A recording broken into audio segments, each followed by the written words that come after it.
The pixie dust was flying during the Disneyana convention at the Crowne Plaza Resort Hotel in Garden Grove over the weekend. That's called pixie dust. The Disney fans meet at several events all year long and love to be fans of all things Disney. You're never really too old to be a Disney fan, and so this is a place where like-minded people can gather. I just never grew up, I guess.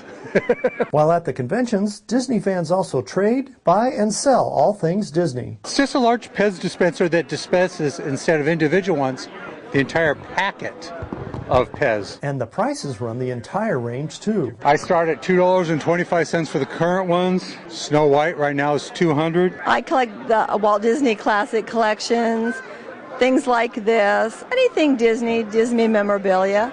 Pins. One day my husband and I are walking in Disneyland and he says, "What are they doing?" And I said, "They're pin trading." From that moment on, 6 hours, we went and looked at pins and we didn't get to go on any rides. I was solely disappointed, I gotta tell you. And if there's some Disney collectible you want, you are sure to find it at the Disneyana convention. A lot of folks specialize in something, maybe, limited edition collector's plates, or some folks are more fond of the cruises, or some folks are more fond of just the animated movies. I sell the Disney World of postage stamps. And there's also special collectibles, too. This large picture of Disney Kisses. That was a really good deal. It's $25 framed, and too good a deal to pass up. While some buy Disney stuff, others try not to. So why exactly are you sitting on the floor back here? I'm restraining myself from purchasing stuff.